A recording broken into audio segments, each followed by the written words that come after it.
sauver yo na papa na yo ya molimo na tangela yo kombo na ye papa na yo ya molimo obanda kolala na yo na sima abande kolala yo na sima.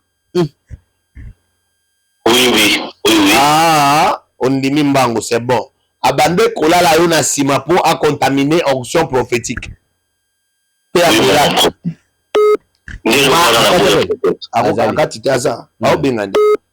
Abanda kolala la yo na sima. Na kolala la yo na sima. Yango nde créé hémorroïde, des hémorroïdes étaient au senyaka lokola mwasi.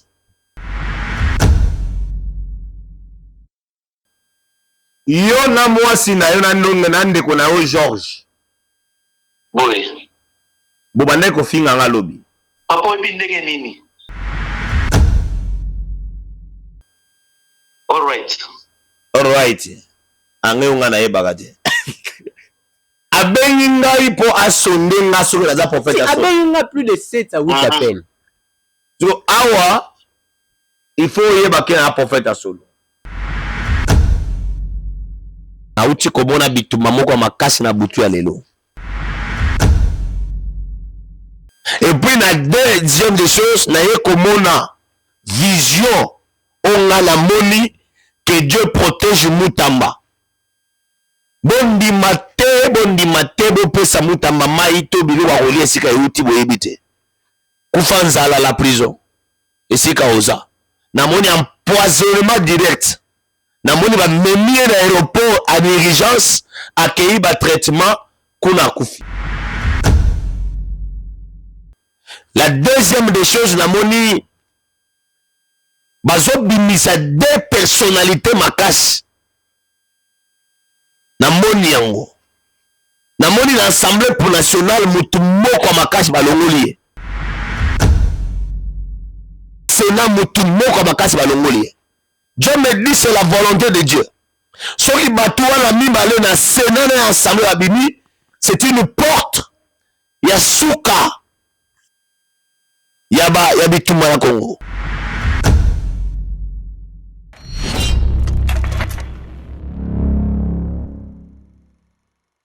Vous êtes sur votre chaîne Prophétique Télévision, mesdames et messieurs. Je vous dis bonjour, bonsoir, ça dépend à l'heure à laquelle vous nous suivez. Merci de nous faire confiance sur cette chaîne. Mesdames et messieurs, si vous me voyez comme ça, aujourd'hui je vais parler d'une marque, c'est la marque Mbiaka. Procurez-vous la marque Mbiaka. Mbiaka, c'est-à-dire Mukolo, Mbiaka, c'est-à-dire Muto, déjà, Akola, Atimba, Esprit. Mbiaka, Kinshasa, Mbiaka partout dans le monde, mesdames et messieurs. Je pense que l'émission prochaine, je ferai un cadeau à un homme de Dieu, le t-shirt Mbiaka, parce que Isaïe Bussu Yabanamboka. Et puis, j'aimerais dire encore une chose. Mesdames et messieurs, ouvrez votre radio. C'est une radio internationale, 88.8 MHz. C'est la radio Tanganyika. C'est maintenant avec une opération très rapide. Pourquoi je parle de ça? On va vous montrer en image comment l'homme de Dieu a œuvré dans ce territoire de Moba où il y a une radio professionnelle Tanganyika. Radio Tanganyika, c'est ça, sur 88.8 MHz. On va aussi balancer quelques images de notre radio et les séjours de l'homme de Dieu ici à Moba, excusez-moi, Tomesana à Kinshasa. Merci à la grande équipe qui nous accompagne. Merci Nabande Konyo Sope Bazo Salam Salam Alamu Kuna na église Nabiso. Il y a la restauration paroisse Chilo la commune ya Bumbu na avenue Souvenir numéro 133 B. C'est vrai, l'homme de Dieu a un déplacement mais Moussala Mounene ezo sala mape ba côté kuna ndape si le ngonia na bande konyoso na ba pasteur batikala kuna. Merci Nabino et puis bisope awawa. Je pensais que l'homme de Dieu n'enga yebo yaka rufanda simple. Or qu'il y a une grande église, un temple construit. Les athées qui ba beta batot non construit en bon uniforme. On va vous montrer encore ces images comment l'homme de Dieu à Kota Kiwana, à filmer la Kibiso, bazo continue au sala sous travaux, il y a église Nabiso, il y a la restauration, awawa, nakati ya nini territoire ya Moba. On va essayer de parler de ça. Mais l'homme de Dieu, comment se passe ces séjours ici dans le territoire de Moba? Il va nous expliquer. Est-ce qu'il y a des messages, il y a des révélations? Aujourd'hui, je ne vais pas toucher aussi ma point, il y a ténèbres, non, mais aussi on va essayer de parler de ça. Merci, Nabil, abonnez-vous très massivement sur notre chaîne Prophétique Télévision. Et puis, je vous envoie, je vous supplie d'aller de l'autre côté sur Prophète Samuel officiel. Prophète Samuel officiel. Cette chaîne-là, non. Na mona batu bana grâce à Nzambe. mais le prophète Samuel a ça donc me kaka kotala bomona makambo ezoleka bokeka na ba de recherche wana comment kaka prophète Samuel officiel bota la chaîne ko bima wana eza na photo ya prophète Samuel bomona makambo eza na kati makambo somo eza wana bo pesa nga raison na ba commentaire tant botala il est avec moi sur ce plateau l'homme de Dieu bonjour et bienvenue. Oui, bonjour papa journaliste. Bonne santé. Nzambazo songo. En tout cas, bah, séjour na yo awa na mboka ya Moba.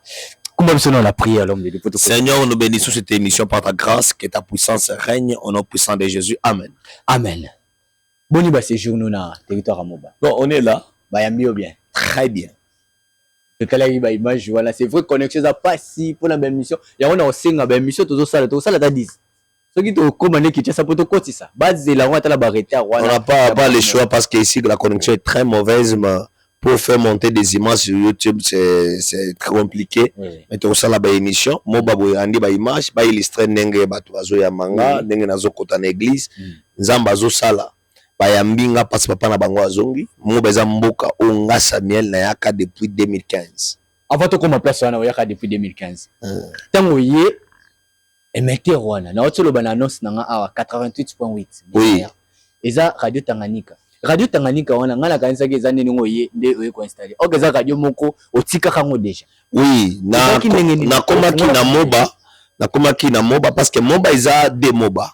Il y a moba administratif et moba commercial. Ce qu'on appelle moba administratif, ça s'appelle moba kirungu. Eza likolo kuna na ngomba ici au kende komona. Ah place na kende. Et moba administratif eza moba port. Et si quand ils a pembeni ya mai. Maintenant quand j'avais vu, j'avais trouvé toutes les radios locales que les députés ont installées à Moba Kirungu. Okay. Maintenant les gens quittaient Moba Port vers Moba Kirungu. Or que de Moba Port à Moba Kirungu, c'est pas moins de 7 km. Si je ne me trompe pas. Oui. Alors par ma bonne foi, je me suis sacrifié à installer un radio FM na Moba Port pour se rappeler bato ya Moba Port. Okay. Pour mutolia sala communiquer et à matanga pour bandeko ba yeba ba bilanga ba mawabi ba ya pour ba mata 7 km aller-retour. Alors j'avais installé ces radios qui aidaient la population. C'est une radio chrétienne mais ils ont aidé population nyonso quand même, tu vois. C'est comme ça. Il paraîtrait que na Tanganyika ba message nécrologique c'est gratuit, ba message nécrologique, kobungisa, kolukisa, tout ça, c'est gratuit. Mais on parle de vous un peu na Kalemi et tout. Mais quand on a bisabiso, quand est-ce que yo oyeko s'installer na Moba? Parce que na zupe ndenge na sala investigation nanga na yokaki que oza parmi mutali boso na ba prof ba sala nzambe. O bayaka na Moba. Tango coach otali église ezaka ya bambunda barote ya boye micro instrument ezalaka te yo nde mutali boso okoti sa instrument nde basala nzambe nyonso balandaka ba instrument e wana ezaka na nini tango ye Moba na yaki Moba na nzambe natindanga na bima Bujumbura wana nazaki prophète proche ya Peter Kurunzinza président ya Burundi asi akufa. Okay.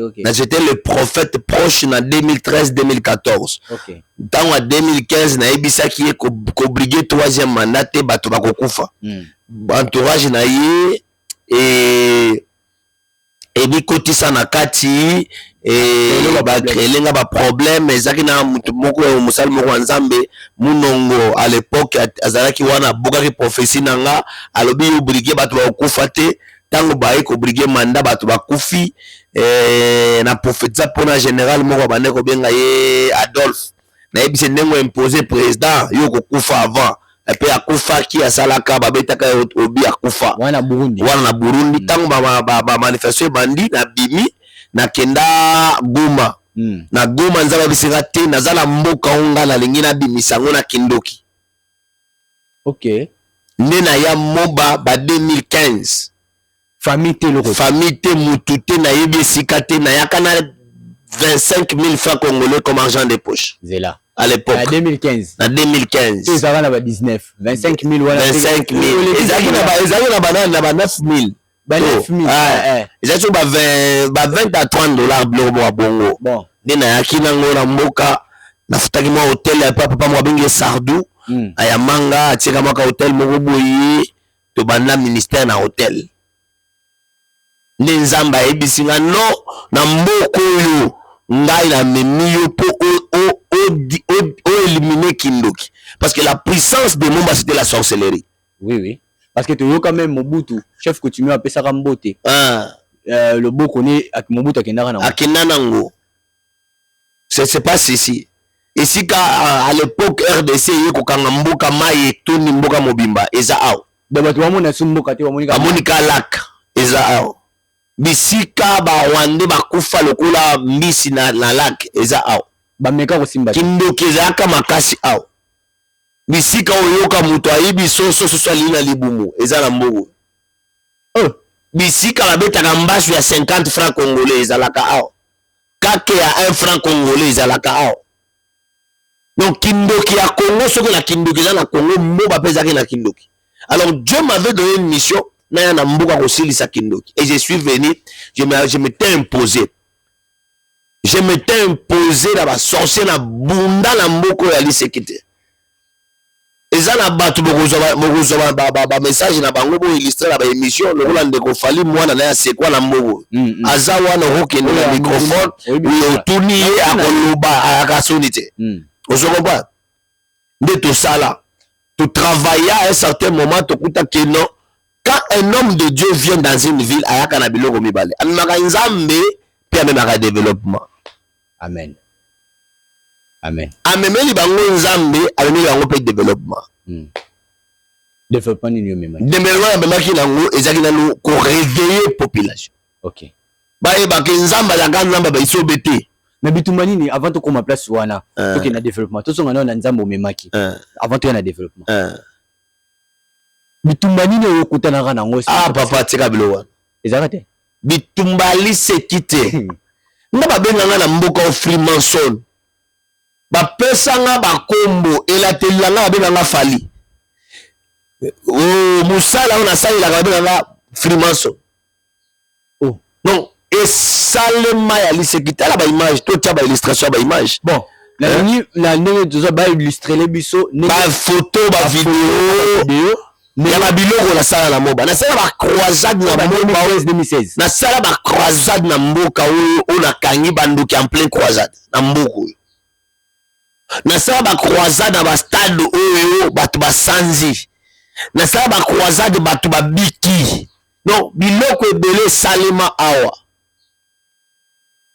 Voilà l'homme de Dieu tout est-ce que côté développement mais j'aimerais que ensemble nous suivons to landande image oyo parce que tozala kinayo wana na obe obiso toye émetteur ndenge ozo filmer oui na yo na émetteur ya sika émetteur wana parce que oyo akala ezikaki babongisa tout ça comme ngasa meso na bandi loko il faut esila ndenge na vision nazwa le na zu vision ba veuve il faut ba veuve wala bazwa stabilité na vie na bango maintenant na yaka na émetteur ezaki moi émetteur avec eux c'est là ma coquine na ba 2019 2020 2018 2020 hein non ba 2021 2022 na yaka na émetteur moko pona ko sunga ezaki moi mokina makoki nanga nde tango na ye bayebisinga papa ndenge ozoya émetteur yo simba so bien tenir la memeli bango émetteur ya munene eza ya pas moins de 200 watts eza émetteur ezokoka mbuko mais azolinga la tila bango ya 1 tera 1 kilo po ekoka malamu nde naki na émetteur yango wana totika na koloba tolanda ngo nanu et puis on va se retrouver tout juste après.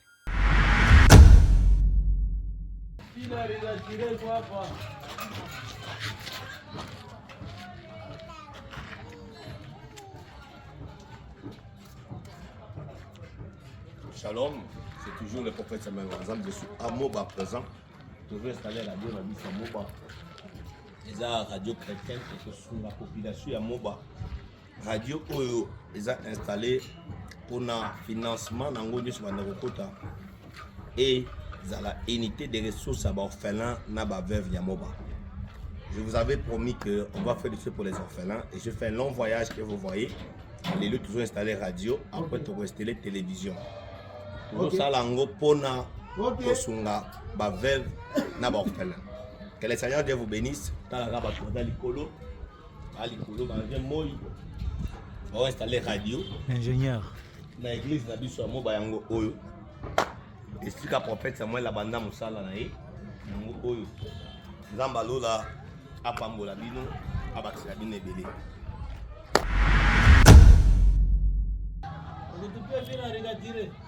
Antenne ya radio ya Moba. Église Temple de la foi Chilo, communauté de la restauration Moba. Avec l'autre visionnaire, l'apôtre Moïse Kasson. Vraiment, c'est du wow. Ça, c'est l'église La Restauration Chilo de Moba. Nous sommes en plein travail pour le kit, ce premier kit de ce vendredi.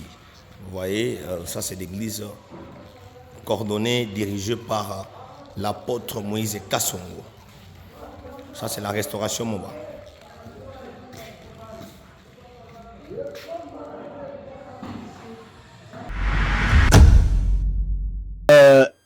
Émetteur Yangwana, le lot of Fandiawa, to make radio. Makéle était antenne zate. Na radio wana antenne zate. Mais émet ezui makas. So na mituni soto zena ngomba. Parce que kenda kiwana. Ngeza suna fréquence ane. Non non, na sali yango pona kosunga population ya Moba Port. Moi j'ai toujours dit je suis un villageois et c'est ça ma village. Le village nanga oyo. Ata na fanda na Kinshasa, na kendaka ba Paris, na kendaka ba Poto, mais nga naza villageois bisika na uta yango ba ya Poto. Peut-être mona na Samuel la Kinshasa. Na ebisaka bino na uti village na uti ko na nzambe nanga mosika mboka ngo. Esika na uti. Non, je suis un homme de Dieu oyo akopesa batu parcours na ba témoignage. Ola kisi biso pe na vidéo wana église. Église na nga wana ya kotonga mana tonga ngo na 2017.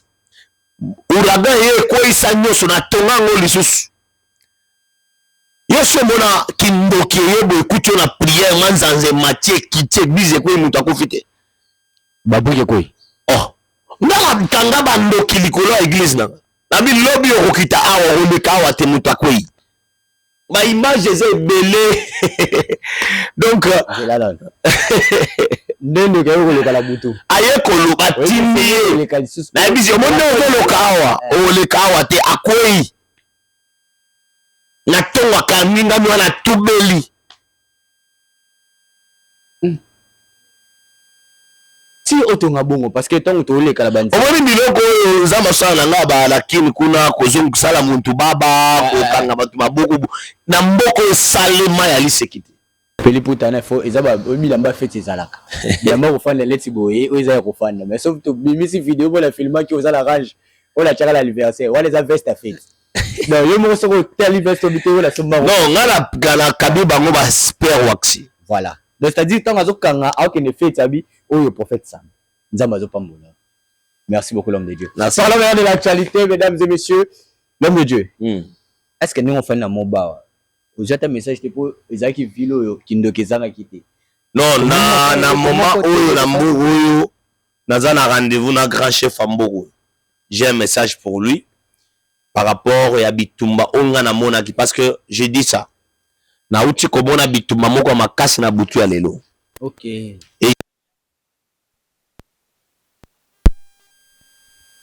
Prophète en nation à Congo. Nation ya Congo, le prophète que Dieu vient vous donner, c'est moi. Na oloba moni entré.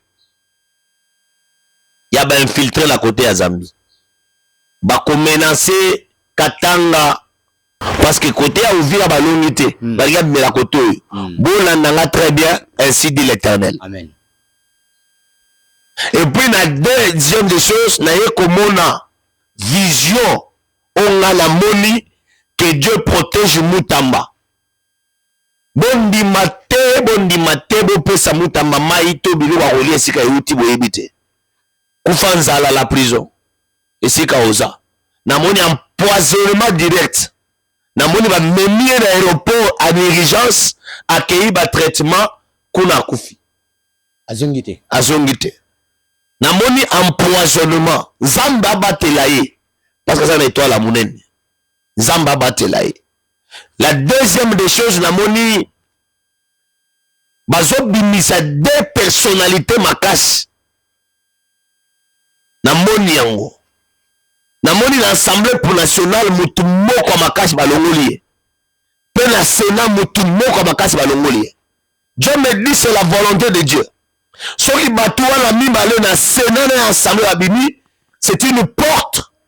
Ya souka. Ya bitumba na Congo. Et bitumba continue aussi là. Et puis deuxième des choses, je suis en train de voir nanga koti na prison. Kana nanga. Makangi na prison. Et si kaza aboyanga andimanga na moni batio na prison. Na yeba proposition na ozo senga la gouvernement na yebi yango te. Mais na moni au koti prison. Wow. Et il faut subir ça. C'est ça la volonté de Dieu. Amen. Nzambe a épargné parce que liwa ezaki liboso na yo, mais Nzambe a épargné na liwa a tiré prison. Il faut kota. A kota prison. C'est ainsi dit l'Éternel, on va pas décortiquer Tony, mais les deux personnes au bazar na ba institution wana so ba longwe ne makambo fungana.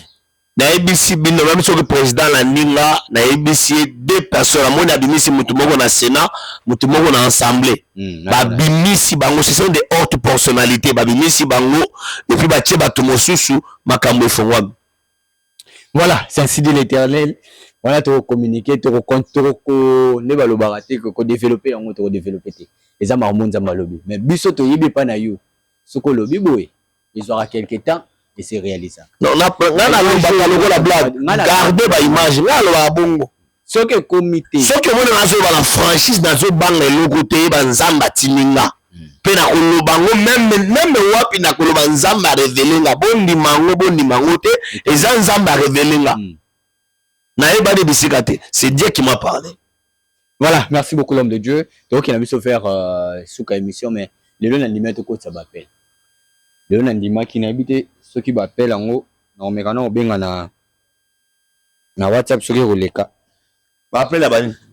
Et appelle bah tu vas pour ça babika papa. Aux autres bon tout na téléphone, faut babika. Ah papa, il faut pas forcer quand ba connexion à ma B. Connexion à ma B. Ben ata moko na yamba ekasi. Moko kaka. Bale kami baleti. Benga moko.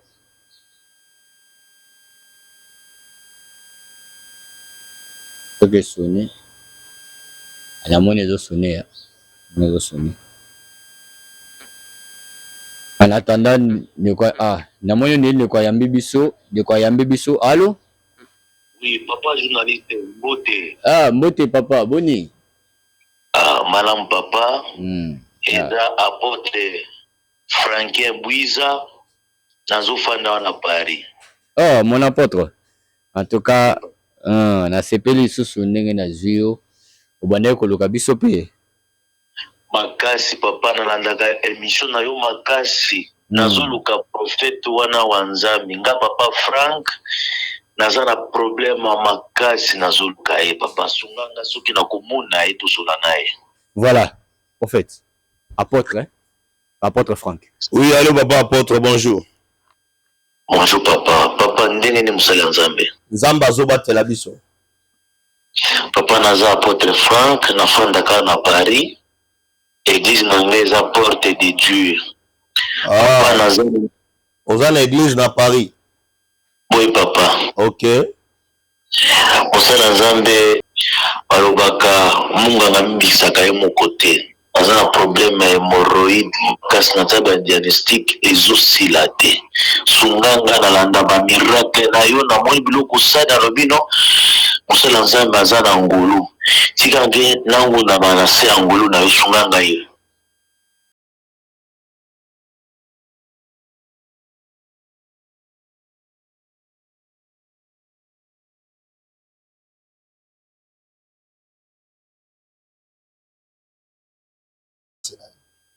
Na kombo na Yesu Kristo.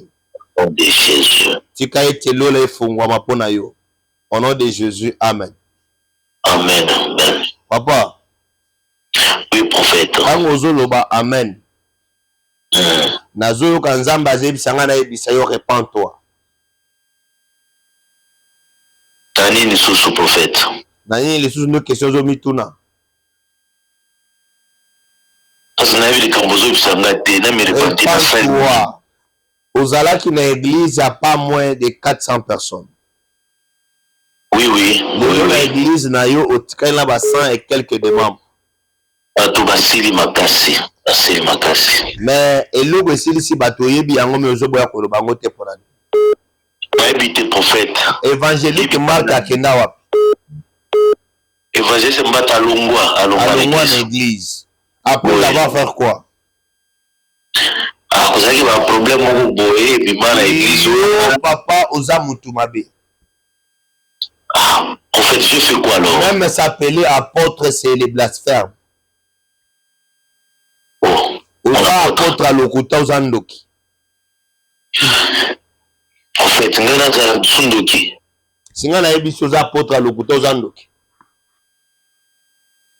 Prouve-moi alors. Prouve-moi. Yo na papa na yo ya molimo na tangela yo kombo na ye. Papa na yo ya molimo.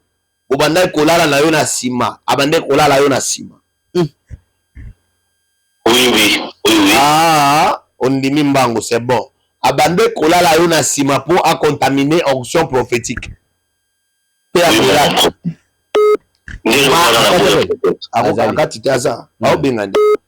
Abanda kolala na yo na sima.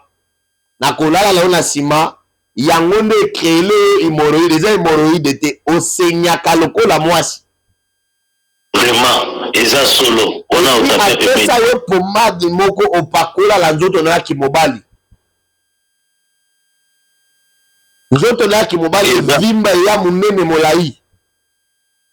Oui mon prophète. Na ndenge ya bongo mission na yo na monde du ténèbres. Et logo il faut tout bela. Mission après ça on a monde de sorcellerie ka ba frimanson. O devient jaka mibali na basi na sima. Et tu as fait ça dans ton église, pas moins de 100 membres. Oui. Les serviteurs et les servantes, tu les as fait ça. Même ton fils aîné, Emery, tu as fait ça. Et aujourd'hui, Allah t'a rabakouche. En fait, Moussa Lanzamba, c'est la trop direct. Naza en direct na la télévision, Naza en direct na télévision. Non, en fait, ce n'est pas sérieux. Je croyais que c'est en privé. Aujourd'hui, en direct. Non, Naza en direct, c'est pas ma kiba yoga. Ce n'est pas comme ça. On ne peut pas te la dire, Moussa Lanzamba. Yo, Moussa Lanzamba. Est-ce que yo, Moussa Lanzamba? Akati. Wow. Akati appelle. Pas où yamba isoute. Ben là, il a le. Pas où yamba isoute. Akangi téléphone. Zamba sunga. Ah. Abio bimisi nidité na ye. Ana sandeni. Yaka nsa naza ndako nanga. On est arrivé à la fin, l'homme de Dieu, trop développé, souhaité. Merci beaucoup, la personne en beauté. Numéro de téléphone, et puis dernier. Plus 243 81 26 20 et 680. Plus 243 81 26 20 et 680. Wow. Plus 243 81 26 20 et 680. Et plus 33 74 59 67 648. On est à Paris. Il y a Paris. Bah, numéro, on les a affichés. So on appelle monsieur Sobenga. Na yo ki onction moko boye. Na luka numéro msuna benga. Na sunga mutu moko boye. D'accord. So ko zana ngo parce que o akati appelle makamole akati nga tango ya nyina fungwa ma ya akati nga appelle. Na tala papa moko ba komo na bombe na yibaka te. Na meka su moko suka koleka. Bazo benge belé bani baleka. Mais cette fois-ci faut yo plus bana koleka na prophétie. Na leka prophétie ndeni. Yo, ndenge ni. Parce que makambo na bandi ko mona pona eza bien. Ngo sa ndeni siko. Ndeto fani boye obani ko citation. Moni maka mususu toza en pleine émission. Allô papa. Ah, mote papa, boni. Alors papa, ezanga nini?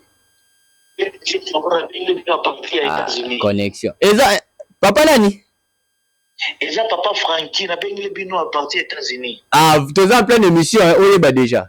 Olikaki to de kana émission on mona bengi. Papa, en tout cas nazoluka prophète makasi naza na dossier munene na musala wa nazosala. Oza na dossier na musala te papa tika hypocrisie. Yo na mwasi na yo na ndonga na ndeko na yo George. Oui. Bobande ko finga nga lobi. Ba finio.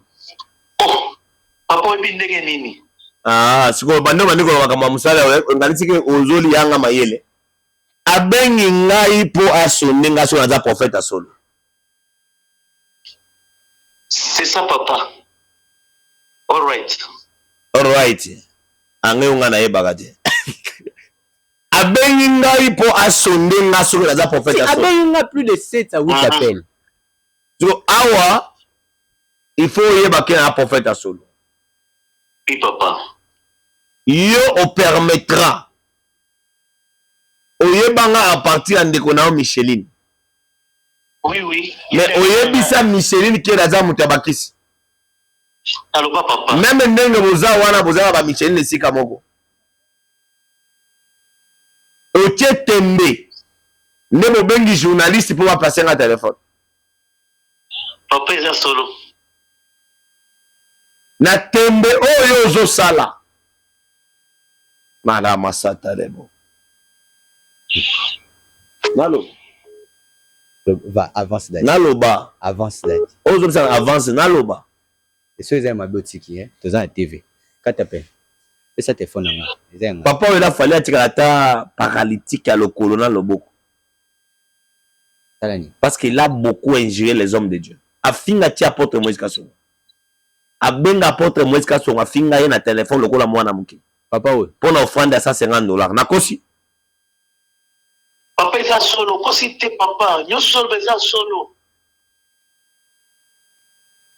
Ye asala ka musala ke atindeli musali offrande après asengi yo prière. Osali prière après abalukeli yo. Zongi sa offrande nanga wa moyibi ye oyo. Ah. Papa, limbisanga papa. On va y avoir comment va mettre dans commentaire. Nde bato oyo basali ya Nzambe yo. Limbisa papa. Sinon on continue à écouter ça. Nzambe apambola bene. Voilà, on est arrivé à la fin. Est-ce qu'il y a un message pour le peuple de Dieu? Que le Seigneur Dieu vous bénisse. Nous sommes à Moba toujours. Dans quelques jours, on va rentrer à Pesa pour le service. Pesa pour la bouille. Yo tiaka penzame na ba épreuve na bakana yo. Okomona Nzambe Obélité. Attends, ça la problème. Ah papa. Nengo za na momba wana na yebi momba wana te. Mais na moment onenge na mono zo kita na mai wana. Ngai nanu na ndimi. Zona luboy. Zwana no atamwa. Zona luboy. Sans maleta ba orphelin. Pesa bango. To pesi bango na komo na ba bondeli pona yo Nzambe apambola. Papa. Ah papa. Tinatideli bango ata nini sans perméable à péché. Imperméable. Imperméable. Sans imperméable. Ça bongo mike. Papa. Makolo wana 5 5 Toza ba handicapé awa. Papa la tête moi 70 vela ba handicapé esungi bango. Mais to bongo bazali abiko Nzambe akombola bango te. Olobi pe komona ita boyi anga ta kombola ote.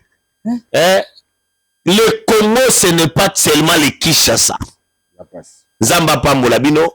Je salue en passant mon père que j'aime beaucoup, l'apôtre Moïse Kasongo, qui sera le 12 au Brazza avec lui. Nous serons ensemble là. Et les 21 seront en Afrique du Sud. Que le Seigneur Dieu vous bénisse. Tout le monde va vous recevoir. Et puis, en novembre, on serait à Paris. Paris, Tozoya, Zamba Pambola Bino. Et puis, Nazolo Balitsusu